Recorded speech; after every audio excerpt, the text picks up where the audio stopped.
In November 2020, an Australian financial advisor, Melissa Caddick, disappeared without a trace. Just one day earlier, investigators had raided her multi-million-dollar Sydney mansion as part of a major fraud investigation involving millions of dollars taken from investors. By the next morning, Caddick was gone. There was no sightings, no phone activity, no clear explanation for where she had gone. Then 3 months later, a disturbing discovery was made on near remote beach, a running shoe containing a human foot. DNA testing later confirmed it belonged to Caddick. What began as a financial scandal quickly turned into one of Australia's most unsettling mysteries, raising a question that still lingers. What really happened to Melissa Caddick? Melissa Caddick was born Melissa Louise Brimley on the 21st of April 1971 and grew up in Lugano, a quiet suburb in the southern Sydney, Australia. From an early age, she appeared ambitious and determined to build a successful life. After finishing high school, she enrolled in a secretarial and a business administration course at Patrick's College, Australia in Sydney. Although her education was relatively modest, Caddick would later present herself as a far more qualified than she actually was. Her resume claimed she held advanced degrees in finance from the University of Technology, Sydney. However, when investigators later checked these claims, the university confirmed that it had no record of her completing any degree or qualification there, revealing that much of the professional image she built was based on false credentials. So Melissa had a boyfriend who actually stole from her and the family. So she was dating this guy, and her parents noticed some of their valuables that have gone missing in the family home, and they suspected Melissa's boyfriend had something to do with it. But she didn't believe them, and she moved out of the family home and moved in with him. But then the boyfriend maxed out her credit card and stole from her, and she went back to the family home and told her parents about it, crying. So after initially working in NRMA's investment division, Melissa Caddick joined a Sydney boutique investment bank as a office administrator. In 1998, she discovered to have stolen less than 2,000 Australian dollars by forging her boss' signature on several checks. Rather than pursue prosecution, the company allowed her to resign quietly or face police action, and she chose to leave. Shortly afterwards, she was hired as a financial advisor at Weiss Financial Services, later acquired a 25% stake in the business after borrowing 750,000 Australian dollars. By 2003, she was well regarded in her field and even featured on the cover of Independent Financial Advisor magazine. However, she fell out with Weiss after the regulatory rules preventing her from recommending property and shares to clients. In later years, suspicions grew over her lavish lifestyle, and it was alleged that she gave inconsistent explanation about her wealth, including claims of a large payout from Weiss or a sexual harassment settlement, although in reality she only received her original investment back and agreed non-compete clause. In April 2000, she married an English-born builder-labourer, Tony Caddick, in a ceremony at a historic Garrison church. The couple settled into a married life in Sydney and later welcomed a son in 2006. Around the same time, Tony decided to pursue a major career change. Encouraged by Melissa, he studied law and eventually qualified as a solicitor in 2006. For several years, the family appeared to live a relatively normal life, raising their child while Tony built his legal career. In 2010, the family made a major move overseas, relocating to Essex in the United Kingdom so they could be closer to Tony's relatives. Tony commuted daily into London for work while Melissa stayed at home. Unlike her husband, Melissa did not take up any employment during this period. She became increasingly bored and restless with her life in England. At one point, she told Tony that she needed to travel to Switzerland to attend a financial conference to brush up on her professional skills, but the trip was not what she claimed. Instead of travelling for work, Melissa secretly flew to Paris to meet Anthony Koletti, a hairdresser from Sydney with who she had begun an affair. Two were reportedly seen together and even photographed by a mutual friend during the trip. Tony later discovered that Melissa had an affair and that Melissa had paid for Koletti's international travels expenses.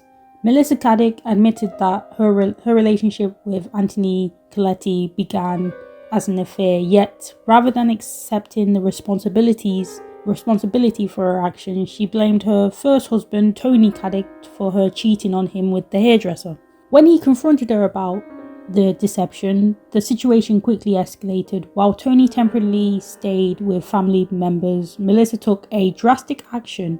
She left Tony and she emptied out their joint bank accounts, cleared out their home in Essex, and then left England altogether, taking their son with her, and then she moved back to Sydney. In January 2012, Melissa returned to Sydney with her young son, leaving Tony behind in the UK. After returning to Australia, she reportedly told friends and family that Tony had been controlling and abusive during their marriage. She strongly denied this, and she ended up having full custody of her son. The couple's relationship officially ended in divorce in 2013. Not long after the divorce was finalised, Melissa married Anthony Koletti later that same year. Melissa actually took Tony's last name, Caddick, instead of being known as Melissa Koletti, which sounds a bit odd to me, I'm not gonna lie. By that point, Melissa was beginning to craft a new identity for herself in Sydney, and she increasingly presented herself as a confident and highly successful financial advisor with an expertise in investment markets. To outsiders, she appeared to have rebuilt her life after the collapse of her first marriage, but behind the polished image, she carefully constructed the foundation of a much larger deception were beginning to take shape, one that would eventually grow into a multi-million-dollar financial scandal and make her name known across Australia. A Ponzi scheme is a fraudulent investment scam that pays returns to early investors using money contributed by newer investors rather than from actual profit earned by the organisation. It is not legitimate, it is illegal, and it's designed to collapse when new investments stop, leaving most investors with significant losses. So let me give you an example, as if I was explaining this to a child. A person promised to invest your money and gives you, let's say, 10% profit every month. They don't actually invest in it. Instead, they use the money from new investors to pay you your profit. It works for a while, but when new people stop joining, the scheme falls apart. So Melissa Caddick was running what functioned like a Ponzi style investment fraud. She told clients that she would invest their money in shares and other financial products through her company, but in reality, she wasn't properly investing the funds she promised. She issued fake account statements showing strong returns. Instead of generating real profits, she used incoming clients' money to pay out earlier investors or to fund her own lifestyles like traveling, personal spending. The fraud carried out by Melissa Caddick began shortly after she returned to Sydney in 2012, following the breakdown of her first marriage. During that time, she presented herself as a confident and experienced financial advisor who could help people grow their wealth through stock market investments. Instead of targeting strangers, she focused on people who already trusted her. Many of her earlier investors were friends, family members, close acquaintances, which made it easier for her to gain their confidence. She told them their money would be professionally managed and invested in share portfolios, often referencing accounts that appeared to be linked to the brokerage platform ComSec. Because of these personal relationships, investors felt comfortable handing over large sums of money, believing they were securing their financial future. To maintain the illusion, Caddick produced fake investment statements that showed steady profits and growing balances. The documents included fabricated account numbers, false trading activities, making it appear as though their money was actively being invested and performing well. Was based on a web of lies. So what happened when you called ComSec about these investments? When I called them and told them the account number, they then said there was no such account number. And it's the first real point in time that I allowed myself to believe that everything Melissa had told us was a lie. As early investors believed they were making returns, they recommended her to others, and the scheme slowly expanded through a word of mouth. Over time, her clients grew to include professionals, retirees, and wealthier acquaintances who also trusted her with their savings. However, the critical part of the deception was that Melissa Caddick was not properly licensed to provide financial services or investment advice. Despite portraying herself as a qualified financial professional, she was not authorised under the rules of the Australian Security and Investment Commissions, or ASIC for short, to operate as a financial advisor or manage clients' investments. Instead, she ran her activities through her company Meliva Pty Ltd, it's a company in Australia, I don't know, without the required legal approvals, meaning she was handling investments and she was not legally permitted to manage. But Melissa Caddick's downfall was fast approaching. Behind the designer clothes, luxury homes and ridiculous spendings was a fraud built on lies. An Australian financial services license is a government issued license that allows someone to legally provide financial advice and manage investments in Australia. Caddick had not held like a valid AFS license since 2009, yet she continued taking money from investors while pretending to be a licensed financial advisor. She forged investment records and created fake accounts, statements to convince clients that their money was being professionally managed. Investigators later discovered that the investment account she claimed to manage did not exist. Instead of investing the money, Caddick transferred funds into at least 37 separate bank accounts under her control. From there, the money was used to fund lavish lifestyles, including luxury homes, designer fashion, jewelry, expensive vehicles, and even protein shakes. Authorities estimated that between 23 million and 30 million Australian dollars was taken from investors. In total, between 60 and 74 victims were affected, many who had entrusted her with their life savings. She had taken our money and she had never invested it anywhere, and she had been sending us completely forged documents from day dot. So your investment, she blew the lot. I mean, I assume so. I assume it went straight into, well, who knows? Who knows? Dresses and jewels and Aspen and I don't know. When the case was later investigated by ASIC, it became clear that the wealth she displayed was entirely constructed from stolen funds. The luxurious lifestyle she projected, expensive property, designer clothing, and high-end possessions was used to reinforce the illusion that she was a successful financial expert. In reality, the operation was an elaborate Ponzi-style scheme built on trust, deception, and fabricated financial records, which continued until it collapsed under the regulatory investigation. It was meeting someone who I would never have been in the orbit of someone like this in my regular life. I don't go to many mansions with harbour views, and I don't really have many friends in that kind of tier of wealth. So it was this interesting insight into how the other half lives sometimes, I suppose. The victims that she had stole from, many using self-managed superannuation funds, had since begun receiving partial repayments from the sale of seized assets, including a luxury home in Dover Heights, valued approximately 10 million in Sydney's eastern suburb.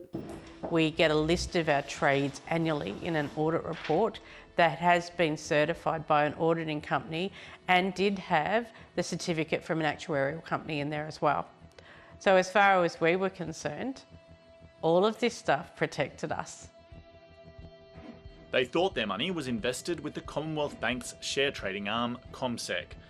But when they called to check their account, they were told the account number was fake. She goes, it's a digit short. So all of a sudden you're getting this sinking feeling, and it's just getting worse and worse and worse. And you're thinking, this is true. My money's missing. Everything we've worked for is missing. I mean, we have been planning for this life since I first started working. And then you just go, it's gone. ASIC has identified at least 61 clients who invested with Melissa Caddick. It's unclear exactly how much money her clients gave her, but federal court documents show that between January 2018 and September this year, more than $20 million was withdrawn from Melissa Caddick's direct investment account. However, these repayments only recovered a fraction of the total losses, leaving many investors still significantly out of pocket. On the 11th of November 2020, investigators from ASIC and the Australian Federal Police raided Melissa Caddick's luxury home in Dover Heights, Sydney. The property, once a symbol of wealth and success, became the centre of a major evidence seizure as authorities closed in and on the alleged fraud linked to Believer Pty Ltd. During the search, investigators confiscated a wide range of assets believed to have been purchased using investors' funds. This included high-value jewellery, gemstones such as necklace, bracelets and rings from luxury designs including Dior and two standout pieces, sapphire and diamond necklace were reportedly valued between 80,000 and 100,000 Australian dollars each. Authorities also discovered a cash hidden in envelopes inside a safe including US dollars, Hong Kong dollars and British pounds. Alongside this, they seized designer clothing and accessories from brands such as Chanel and Balmain, as well as luxury artwork and furniture, which was later earmarked for auction. A significant asset recovered was an Audi R8 supercar,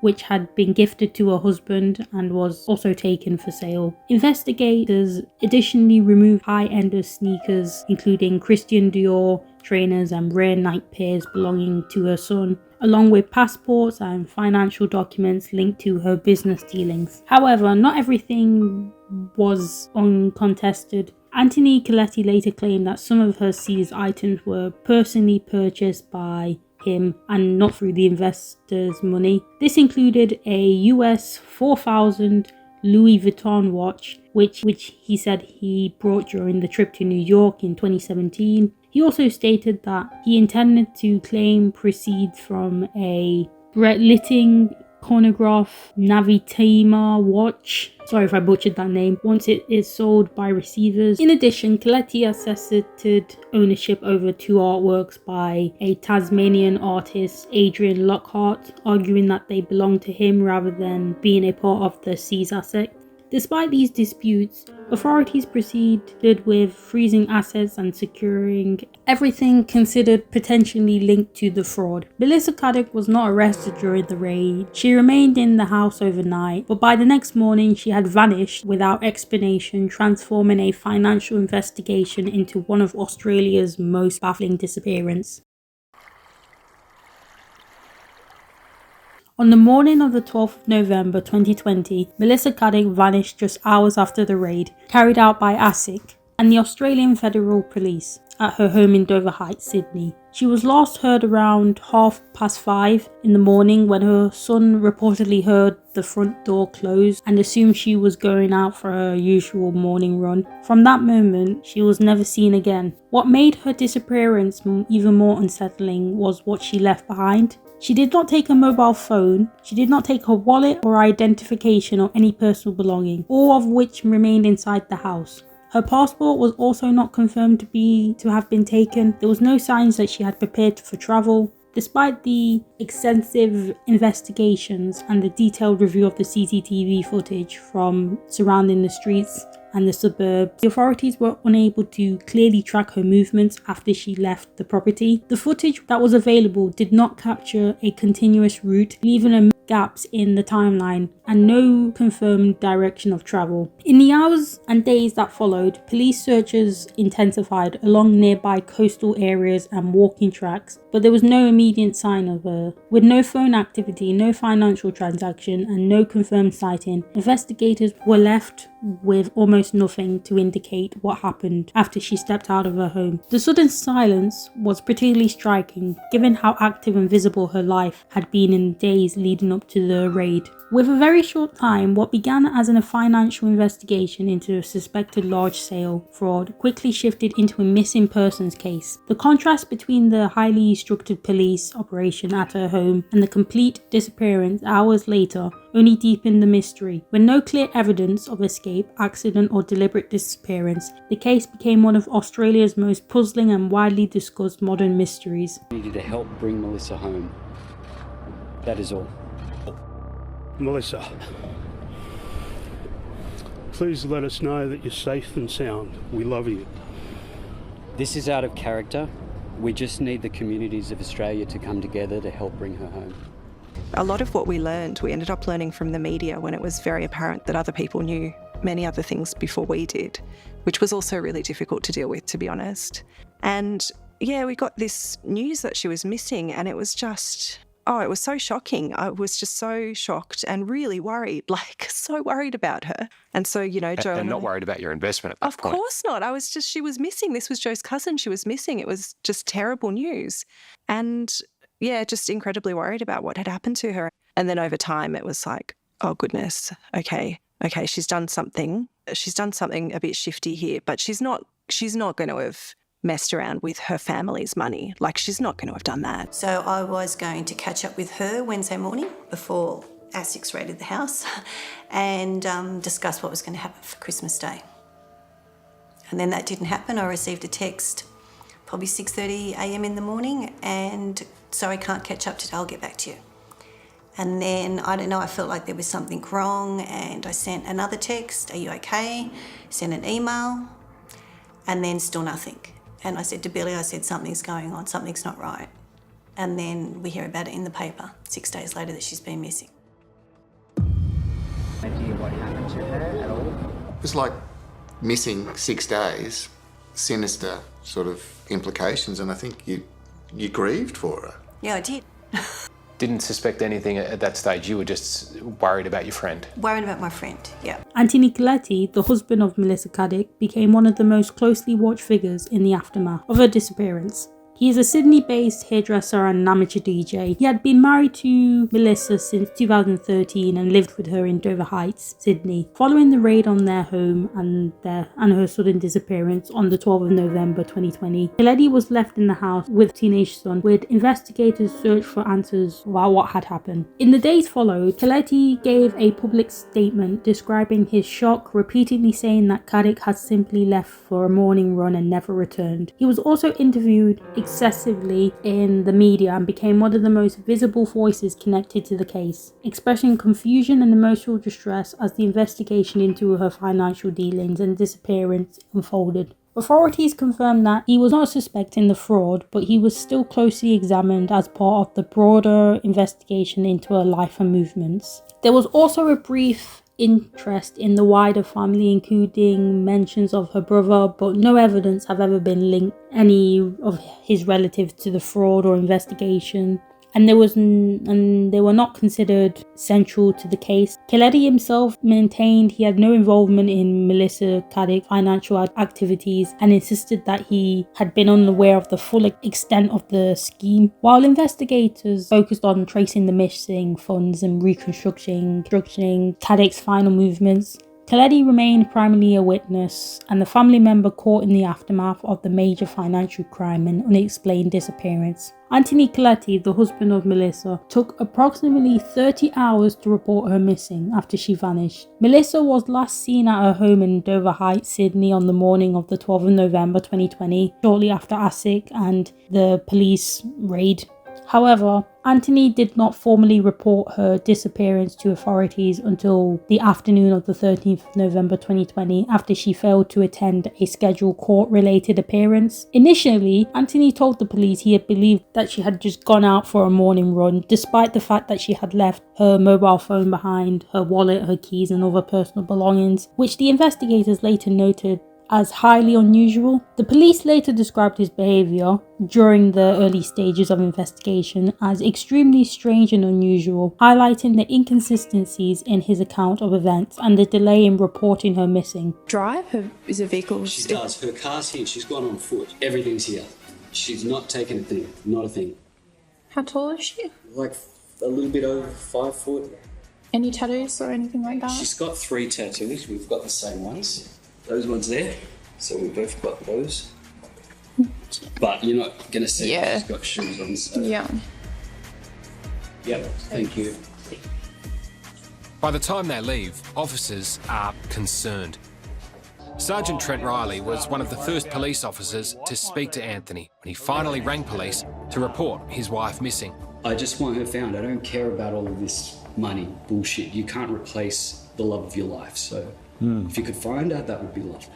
Look, Anthony, I'll be honest with you. I'm a bit worried that you're not telling me the full story about what's going on. This is the full story. Yeah, like I said. The story seems to be chopping and changing a little bit, and I'm concerned that you know something more. Like, I haven't the best policy is the honesty right now to let us know, because we want to find out. I'm concerned where she is. I want to find where she is. Good. So I need you to tell you. me everything, and I need you to tell me the truth. It's everything.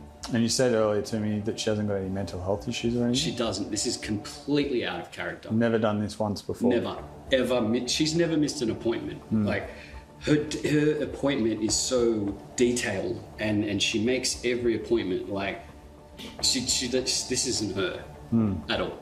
Okay. Police then asked to see where Melissa slept. I was here, woke up at 5:45, and she was gone. Yeah. And that's when he heard her walk out the door at 5:30, or close enough to. Okay. Righto. But yeah, this is the last place I've seen her. So she didn't say anything to you at all? Not a thing, which is uncharacteristic in itself. Usually she would, say, oh, good morning, or she'd give me a kiss or whatever. I didn't get that. Anthony shows officers a similar pair of Asics running shoes to what Melissa would have been wearing when she was last seen. But the questions keep coming. My concerns are that I don't understand why you didn't ring the police yesterday. I didn't think she was missing. Mate, the only reason I'm grilling you is because I'm very worried I about these set of circumstances. I understand, and this is your job. This is what you should be doing. I get that. Police then do a cursory search of the house. Are they her shoes as well? Yes, she's got a lot of shoes. Along the way, they ask for a photo of Melissa. No, I don't want it on social media. We need to find her though. Look, okay, yeah. If you think it's going to help, you do whatever we have you to need get to consent off you at this stage. Okay. But if you think it's going to help, I'm happy for you to do it. Okay. They check out the cars, her Mercedes and his souped-up Audi. And that's her little black car, is it? That's her car there. And that's your one? Yes. Nice. And Melissa's office. Keep all these doors locked, do you? Well, you can't be too careful these days, but let me tell you, the feds went through everything. Yeah, right. Every square inch. You had no idea they were coming, they just knocked on the door. They rocked up at like 5:30 something in the morning. And the wine cellar packed with $120 bottles of champagne. And she hasn't even taken any grog. Like I said, if she has not taken her phone, she ain't going to take nothing. That's her first one. Absolutely. Like I said, she's diligent. She's like a robot. Yep. Calendar is full. Every appointment's done. Diligent. Then, the piece de resistance, the rooftop view. Good for New Year's? I haven't been here for New Year's in 10 years. Oh, really? Yes. I was looking forward to a New Year's this year, but I'm not so sure now. You know, it doesn't, like I said, it doesn't mean anything if you don't have the love of your life in it. Anthony's demeanour during the police visit surprised officers, with one later stating that Koletti had been evasive, vague and inconsistent. But he did get emotional at the very end. If anything comes up, please give us a call straight away, because we need to find her straight away, okay? Yeah. Right. If there's anything we can do for you, let me know. Further scrutiny revealing conflict versions of when he last saw her, as well as statements suggesting that he was too busy working to report her disappearance earlier. During the period between the disappearance and the official missing persons report, it was reported that Anthony left the home to visit a friend and obtain an e-cig and drove around the area searching for her himself. Yet he did not contact police for around 30 hours. This delay became a significant focus for the investigators as they attempted to reconstruct the final movements of Melissa Caddick and determined what happened in the crucial hours after she left the house. As investigations progressed, the police closely examined Anthony Koletti's versions of events, noting that certain details appeared to shift and contradict earlier statements. Melissa's mother or the father? No, I only called her off my phone as I was supposed to be doing her hair. So when was that? When were you supposed to be doing the hair?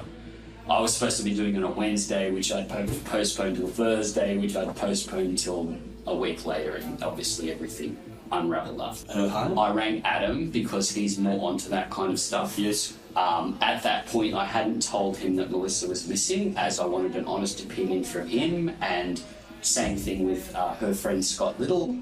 How does she know Scott Little? They had worked together for 20 odd years. Okay. Why did you? They were close friends. Okay. Why did you think Melissa would be with Scott Little?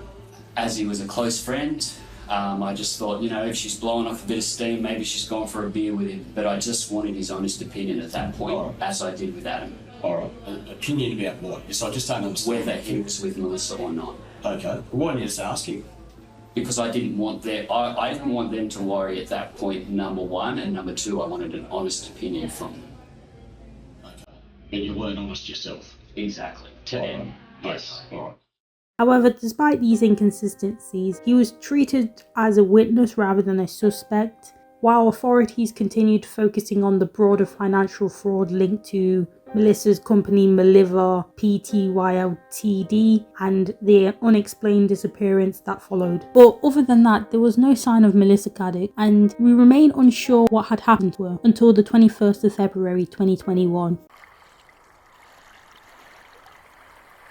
On the 21st of February 2021, a major breakthrough occurred in the disappearance of Melissa Caddick when a Nike running shoe containing a decomposed human foot was discovered washed up on the Bondi beach on the southern coast of New South Wales. Around 500 kilometres from where she had last seen in Sydney, the shoe matched the size and the description of the footwear she was believed to be wearing around the time of the ASIC and the police raid on the 11th of November 2020, making it a key piece of the evidence in the investigation. Subsequent forensics testing was carried out to confirm identity. The DNA sample were obtained from personal items linked to Caddick, including a toothbrush recovered from her home, as well as corporative samples from her family members. These tests confirmed that the remains belonged to Melissa Caddick. Investigators then turned the marine drift and tidal modelling conducted by the police specialist to understand how the remains could have travelled such a distance. The modelling suggested that if the body had entered the ocean near Dover Heights around the time of her disappearance, ocean currents could carry debris southward along the coastline over time. The predicted drift patterns indicated that the remains could have plausibly washed up in the areas near the south coast of New South Wales, including regions close to Bermuda, sorry if I butchered that word, just north of where the shoe was ultimately found. While this scientific analysis supported the theory that she may have entered the water near her home, it did not provide a definitive answers about the exact circumstances of her death. Despite excessive searches along nearby beaches and coastal areas, no further body parts or personal items were ever recovered. The discovery of the foot remained the only confirmed physical evidence, leaving the investigators with partial but incomplete picture of what happened. The identification brought closure to the question of identity, but the exact event leading to her death, whether it was intentional or accidental, remains unresolved, making it one of Australia's most enduring mysteries. Were conveyed to the New South Wales Health Forensic and Science Services section here in Sydney, where DNA from the foot was last night matched to a DNA sample from Melissa Caddick's toothbrush and from family members. Melissa's family were informed of the identification last night and are obviously distressed. Now, as you're aware, there's been a lot of commentary and a lot of speculation in relation to the disappearance of Melissa Caddick, and that's understandable. Clearly, the circumstances of Melissa's disappearance have been distressing for many people, including her alleged victims and, of course, her family and friends. It is not known how Melissa Caddick's foot ended up in the ocean, and a criminologist noted that the discovery of the single foot did not at that stage definitively prove death, stating that, "When it was just a foot, I would have cautioned against the possibility that somebody is deceased, as you can survive without a foot. I actually thought the same thing too, because you can survive with one leg or one arm. But with a head, that's a different story." So there are three theories to this, because there have been many theories and speculations about what really happened to Melissa. Theory 1. Suicide. One of the main theories considered by the investigators into the disappearance of Melissa Caddick is that she may have taken her own life. Under the hypnosis, she had believed to have left her home in Dover Heights, Sydney in early hours of the 12th of November 2020, shortly after the ASIC and police raid, and made her way towards the nearby coastal cliffs or shoreline overlooking the Pacific Ocean. From there, it suggested she might have entered the water, which could explain how the remains later became separated and eventually travelled long distance along the coastline. The theory is partly supported by ocean and current modelling carried out during the investigation, which indicated that if a body entered the sea near the Sydney eastern coastline at that time of year, prevailing currents could carry remains northward or over the period weeks or months. The modelling was consistent with the discovery of her foot in February 2021 on a beach hundreds of kilometres away in southern New South Wales, providing a possible scientific explanation for how long a single piece of evidence ended up so far from where she was last seen. However, despite these findings, there was no direct evidence confirming intent. Investigators never publicly stated a definitive cause of death. No suicide note was found, and there was no confirmed sightings of her at the cliffs or shoreline. The absent additional personal items or witnesses meant the theory remained based largely on circumstantial evidence, timing and environmental modelling rather than the confirmed facts. And what makes the case even more unusual is that no other body parts of Melissa's were ever recovered. So in many suspected ocean-related suicide, at least a partial remains are found relatively quickly, but in cases only a single foot was discovered months later. This lack of full recovery left investigators with limited physical evidence and increased uncertainty about the exact sequence of events. While suicide remains one of the leading explanations, the absence of a body and a definitive proof means that the circumstances of her death remain sufficiently unsolved, leaving the room for an alternative theory and ongoing speculation. And the family has dismissed the idea that it was suicide, saying that Melissa would never leave her son alone in the world. Which leads to theory 2, murder. Some alternative theories surrounding the disappearance of Melissa Caddick have suggested that she may have been harmed by a third party rather than dying by accident or suicide. These ideas include speculation that an investor or someone connected to her financial dealings through Melissa may have sought revenge after losing large sums of money in an alleged fraud. Others have suggested that she could have been targeted by someone who she owed money to, or by an individual involved in a dispute linked to her financial activities. However, despite these theories circulating quickly and media discussion, there have never been any evidence to support the involvement of another person. Investigations carried out by the Australian Federal Police found no forensic indications of struggle, no confirmed sightings of any suspects near Dover Heights in Sydney, and at a relevant time, no credible leads pointing to a foul play. There were also no signs of forced entry, abduction, or any external involvement at her home prior to her disappearance. As a result, while the possibility of a third-party involvement has been raised as a part of a broader public speculation, it's remained entirely unsustained. Authorities have not identified any suspects, and no evidence have emerged to suggest that anyone else involved in her final movements. The theory remains speculative, and the official investigation has continued to treat her death as an unexplained rather than a proven foul play. In an October 2021 interview, Anthony Koletti claimed that Melissa had never stolen any money and even suggested that she may have been killed by someone else, so he believes that his wife is dead. During that same period, Anthony Koletti released music under the Me Knocker Paws Off, including an album titled Raid in October 2021, inspired by ASIC's and Australian Federal Police raid on their home in Dover Heights, Sydney. The project, released roughly 11 months after Caddick's disappearance, contained tracks referencing the investigation and events surrounding the case. Some media commentary described the material as unusual and poorly received, and Anthony Koletti continued releasing similarity themed tracks into 2022, including titles such as Post-Traumatic Stress Disorder and Liar Liars.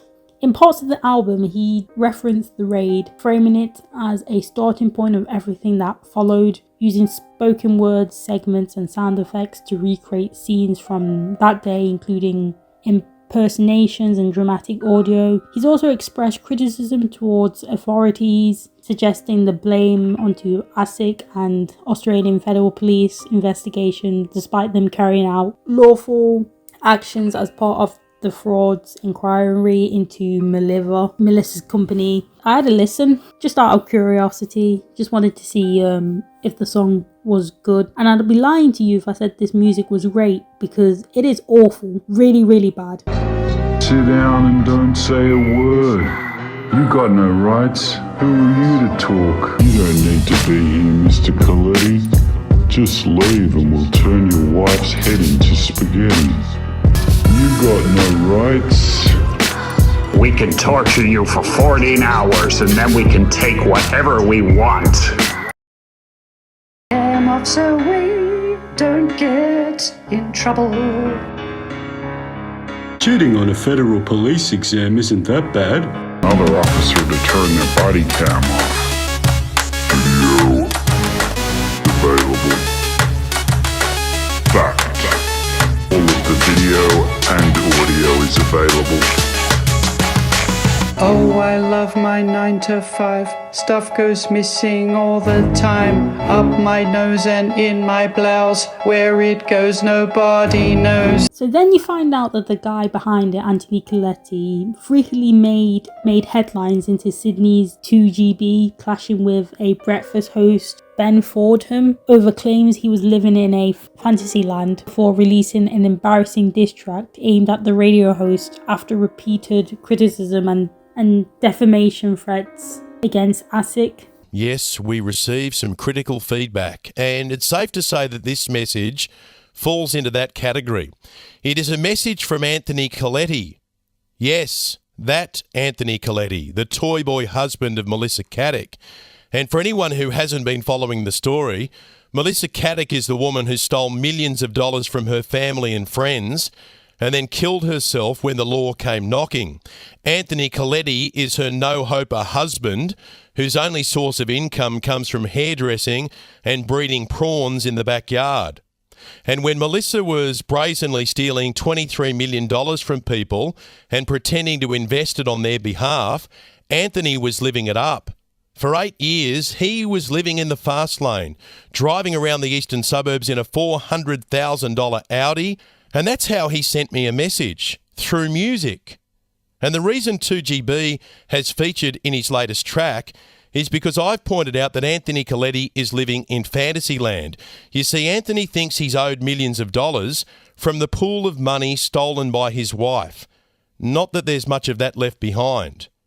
And because I've shared my strongly held view that Anthony Koletti is a deluded dope, and earlier in the same song he rhymed the word views with number twos, I think Kanye West and Eminem are safe. Anthony, I've got a feeling you won't be needed at the Grammys or the Arias, or even the Dover Heights up-and-coming DJ competition.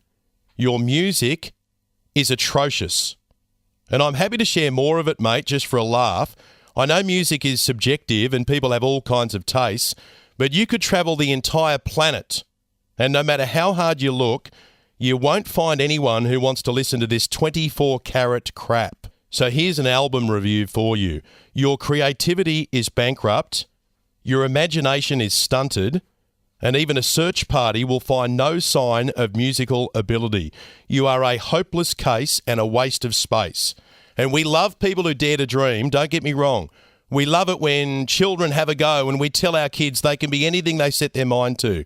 But Anthony, you're a big boy now, and someone needs to tell you, you have zero talent. Your music is some of the most embarrassing stuff ever made, so my advice is let it go, get a job, and stop expecting that some poor sucker is going to give you another handout. Behind all the headlines, criticism and unusual creative output, the reality is Koletti, who rhymes with spaghetti, was or still, I don't know, a grieving husband dealing with the shock and the loss and intense public scrutiny after the disappearance of his wife. So my point is, everyone grieves in a different way. Like, you know, this guy was obviously grieving for his disappearance of his wife, and he made music to, I guess, make him feel better? I don't know.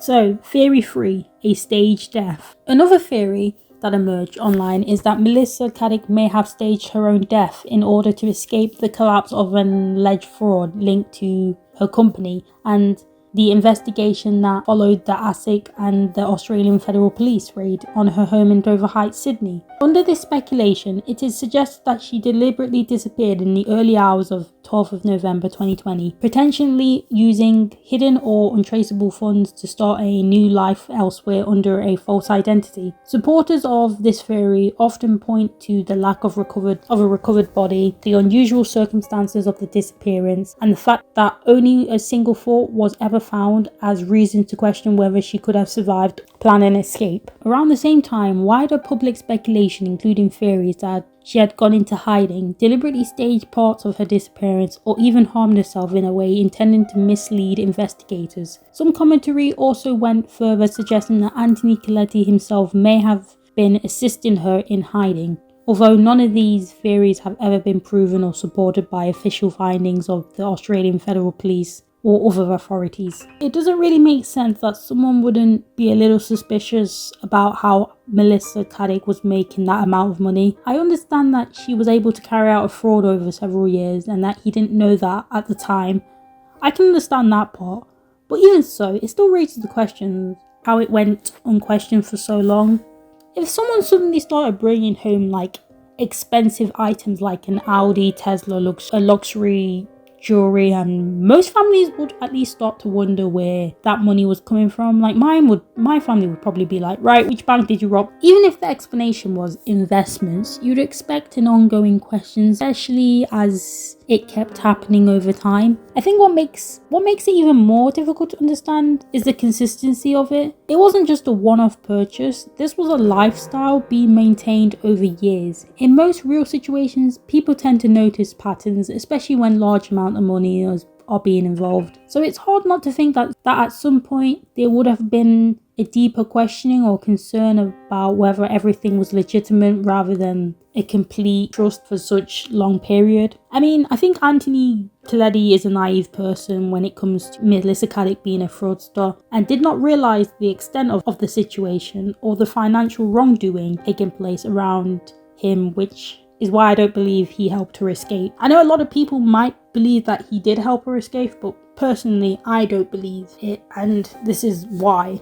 And Anthony Koletti seems oblivious to a lot of things, which makes it hard to believe that he would be capable of helping someone successfully disappear without making mistakes or leaving clues behind. If he was, let's say he was involved, right? If he were involved, it feels likely that there would be obvious errors or inconsistencies that investigators would follow. It also seems unlikely that he would be able to completely cut contact, as he appears emotionally attached and would probably try to reach out or report concerns over time, which eventually would draw police attention. I find it hard to believe that Melissa had help from him, her brother, or even other family members she hadn't scammed, or possibly others unknown people as well. Involving that many people would likely leave traces or evidence, and it seems unlikely that it would stay completely hidden. I'm not saying that she didn't have help, but it seems unlikely that she would have asked people close to her. In terms of the legal consequences, if someone did assist in a disappearance or misled police in an investigation like this, it could potentially lead to serious charges such as perverting the course of justice or aiding and abetting, depending on the evidence. However, this is just speculation and not something that has been proven in this case. If she had been convicted of alleged fraud linked to Melissa, some estimates suggest that she could have faced a prison sentence around 2 years, depending on the final charges and circumstances. However, she was never sentenced because she disappeared before any court case or conviction could take place. She now expects the unexpected when it comes to Melissa Caddick. When you heard the news about Melissa and the discovery? Oh, my first reaction is it's only a foot. Where's the rest of the body? Is there some evidence to say she's actually dead? And then when I looked back at it and then saw that it was only a foot, I've gone, she's capable of anything. But what do you mean by she's capable of anything? Well, she could still be alive. Maybe it's just something that she wanted to put out there to calm everything down. If you find a foot, that means that she must be dead, but who would know? I mean, it does feel extremely unlikely, but you honestly think she's capable of throwing out a red Absolutely. herring like that. Absolutely. Yep. Despite its popularity online, the staged death theory remains entirely unproven. Investigators have found no evidence that she survived, no financial activity after her disappearance, and no confirmed sightings or trace suggesting that she continued living under a new identity. As a result, while the theory continues to circulate due to the mystery of the case, it remains speculative and unsupported by official evidence.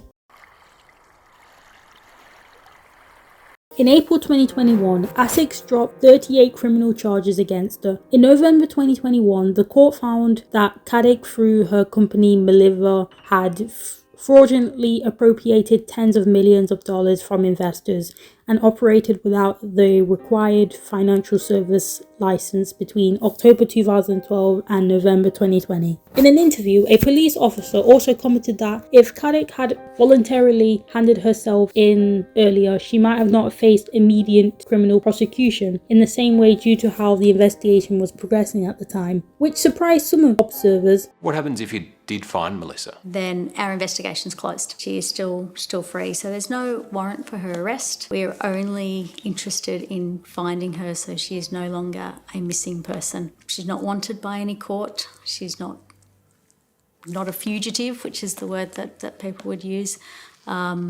She can go back, see her husband and her son. So in theory, Melissa could walk into a police station in Brisbane, for instance, tomorrow and say, "Hi, I'm Melissa Caddick. I'm here, I'm alive, I'm well. See you later." And that's perfectly fine. She can walk as a free woman. Yes, she can. She can. So after all of that, she gets off scot-free. However, in cases of this involving a large scale of financial fraud, comparable offences in the UK could typically carry significant custodial sentences, often potentially around 10 years or more, depending on the severity and the circumstances. But have you seen our justice system lately? It's corrupt. It was announced that Melissa Caddick's possessions, including her $6 million Sydney home, would be sold to partially reimburse the 72 clients who she claimed they had owed more than $23 million. However, Anthony Koletti initially objected to aspects of the assets recovery process, stating the concerns about supporting himself and his stepson. At one point, he claimed that he only has about $1.95 in his bank account when Melissa vanished in November 2020. Although he later pursued a share of estimated $30 million in Essex, $30 million assets, including property shares, luxurious goods. He ultimately dropped most of his claims, retaining only personal items such as his wedding ring and watch. Reports also indicated that Koletti, who worked as a hairdresser, earned around $77,265 between 2017 and 2020, with household expenses highly covered by Caddick, and he had deposited a portion of his income into her bank account. So after the fraud was uncovered, he continued living in Dover Heights home temporarily and later received weekly living expenses that were reduced over time, with assets recovery proceedings continued for the victim of the scheme. Will Melissa's husband Anthony get a share of any of those assets? He's not a creditor of the company or of Melissa that we can establish, so we don't see him as part of that picture at this point. So as it stands, Anthony gets nothing? As I said, we don't see him as a creditor. In February 2022, Anthony Koletti objected to the sale of the Dover Heights home, but the federal court gave Melissa Caddick's family 6 weeks to make claims over the property and the penthouse apartment in Edgecliff, where her parents resided, with her parents arguing that they had provided $1.0 million on the understanding that they would receive partial ownership and the life tenancy. Later in April 2022, they filed a statement in the federal court saying that Melissa had dishonestly and fraudulently taken their money, while in May 2022, the court ordered Anthony Koletti to vacate the home so it could be sold by liquidators. The property, located at 5 Woolagara Road, sorry if I butchered that, in Dover Heights, Sydney, purchased in 2014 for $6.2 million, was eventually sold in October 2022 for around $9.8 million, and by December 2022, additional assets including clothing, artwork, luxury goods, and jewelry belonging to Caddick were auctioned for approximately $860,000. The house was sold because the court ordered it to be liquidated so the money from the fraud case linked to Melissa Caddick and her company could be recovered and returned to the victims. When is the first time you've uncovered evidence from that Melissa was defrauding her clients? We have gone back to the incorporation or the start of the company, Maliva, and we believe that almost immediately upon it starting that she was misusing investor funds. You think she set up the business to defraud people? There was certainly an intention to misuse investor funds. In 2023, an Australian coroner ruled Melissa Caddick as legally dead, but the cause of her death cannot be determined. Following the ruling, millions of dollars stolen from the victims were partially recovered through the sales of assets including her house, jewelry and designer items linked to her company, although a significant amount of money remains missing and unaccounted for. In May 2023, the Deputy State Coroner formally declared Caddick deceased following a coroner inquest, but stated that it was not possible to determine how she died, leaving the exact circumstances of her death unresolved. The coroner also examined the timeline provided by Anthony Koletti and noted the concerns about a delay in reporting her disappearance, along with a significant inconsistency in his statements to the police about hours and days surrounding her last known movements. These inconsistencies were described as giving the rise to a strong suspicion that he may have had knowledge of her movements in the period shortly before she vanished, but not chose to disclose certain details during the initial investigation. Despite their concerns, the coroner did not make a finding that Anthony Koletti was involved in her death or disappearance, and no criminal charges were brought against him. The inquest also acknowledged the limited physical evidence available, particularly the fact that only a single foot was ever recovered, which significantly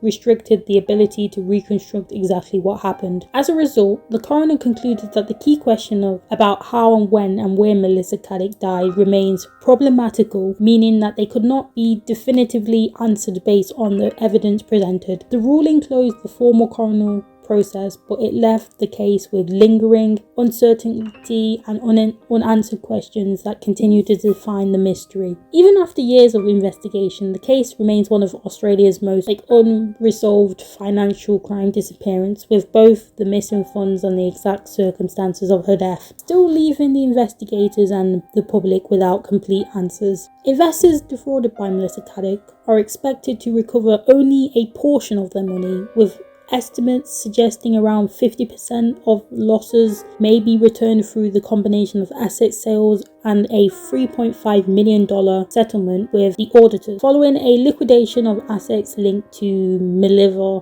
including her Dover Heights mansion, luxury goods, jewelry and other properties, with further distributions approved in April 2025. However, despite these recoveries, many victims remain significantly out of pocket, as a total amount stolen through the alleged scheme is estimated to be between $23 million and $30 million. So for those wondering what happened to Koletti that rhymes with spaghetti, as of mid-2025, he reported to be still working as a hairdresser, continued to live a relatively low-profile life following the disappearance and the inquest into Melissa Caddick. He was left in a difficult financial position after the disappearance of Melissa Caddick, and had since had support himself through work, including a hairdresser, to pay his living expenses. He's reportedly received only a very small portion of the financial support from Caddick's wider family during the aftermath of the case, while a vast majority of her estate and recovered assets were directly towards repayments for the victims of the fraud. So I kind of feel sorry for him, because in my opinion, Melissa Caddick took advantage of Anthony Koletti. I'm not saying that he should receive any money from the investors that she scammed. They obviously need it more. I mean, I say kind of, because I don't really fully sympathize with him, especially since I just found out recently he had just assaulted someone in 2025. So he had been charged with common assault following an alleged incident involving a 73-year-old woman in Sydney's Vaucluse. He has pled not guilty to the charge, and the 2-day hearing is scheduled to begin on the 11th of June 2026 in Sydney. Now he is facing police charges of his own following the alleged assault of a 73-year-old woman in Vaucluse last week. We've caught up with him this morning at the hairdressing salon he works at in Sydney's eastern suburbs, but he has refused to comment on the alleged incident. This is the photo police had posted online trying to identify the man they now allege is Koletti. They say the elderly woman was shoulder barged on a walking path at Lighthouse Reserve last Friday morning. She wasn't injured but did report the matter to police. Last night, Koletti attended Waverley Police Station where he was charged with common assault. He is due to front court in September. So this guy is going through hell, finding out that your wife is a con woman, then she disappears. Then you find out that you don't actually own anything, not even the house, and now you're in court for assault, which is the last place you want to be in. I'm still unsure about her reasoning for conning her friends and family out of millions. Being scammed by her ex-boyfriend might explain some of her mindset, but it doesn't really justify turning around and doing the same thing to people who trusted her. Melissa's case stands as a stark example of how financial fraud can operate over a long period by exploiting trust, reputation, and personal relationships. She presented herself as a highly successful, credible financial advisor, which allowed her to gain access to significant sums of money from clients who believed her investments were professionally managed. In reality, she was running a fraudulent scheme that she used to incoming funds to maintain the illusion of legitimate returns while misappropriating money for personal use. As the scheme unraveled, it became clear that the impact was not a financial but deeply professional, with victims losing life savings and experiencing severe emotional distress. Her sudden disappearance in 2020 intensified a public attention and speculation around the case, adding a further layer of mystery to an already high-profile financial crime investigation. Ultimately, her legacy is defined by the harm caused by others and the lasting consequences of sustained financial deception, rather than a legitimate financial achievement. When you look at the holidays, when you look at the cars, the home, the outfits, it was always Dior, it was always Chanel. It was a very well put together picture. So if you could build a life, and the quote that comes to term for me is, to make money, you've got to look like you have money. That was our hard-earned money that funded her lifestyle in a frivolous way. That I think the part for me shows from her point of view a lack of respect for all the things that we had to do to earn that money. Well, it was the betrayal. Just to go, oh my God, just the lies and the stories this lady spun. I wonder if she just did it to everybody like that. Must have. With the full picture now, how do you describe her personality? Oh, narcissist. Evil woman. At the coroner inquest into the disappearance of Melissa Caddick, experts discussed several possible explanations for how her remains ended up being found, including a theory that her foot may have been regurgitated by a shark after being separated from her body in the ocean. However, no definitive evidence was found to confirm that she was eaten by a shark. In May 2023, Deputy State Coroner Elizabeth Ryan concluded that the exact circumstances of her death remains unknown, ruling that it is unclear when, where or how she died. While suicide possibly from the cliff near her Dover Heights home had widely considered the most likely scenario, other forensics explanations were also explored, including natural decomposition processes in seawater that cause body parts to separate and drift before washing ashore. As of now, the case remains unsolved, with no additional remains recovered beyond the foot found on Bondi Beach in 2021. Experimental testings using animal carcasses, including pigs' remains, were reportedly carried out to better understand how remains might have behaved in ocean conditions, but these studies did not provide a conclusive answers. So the disappearance of Melissa Caddick therefore remains officially undetermined. Well, that's it, guys. So what do you think happened to Melissa Caddick? Do you think she is dead? Do you think somebody killed her? Or do you think she's alive somewhere? I know she's technically confirmed dead by the coroner, but given what this woman was capable of, I'd like to hear your opinion. Thank you for watching my video. Like and subscribe to my channel for more videos, and I will see you guys soon. Bye!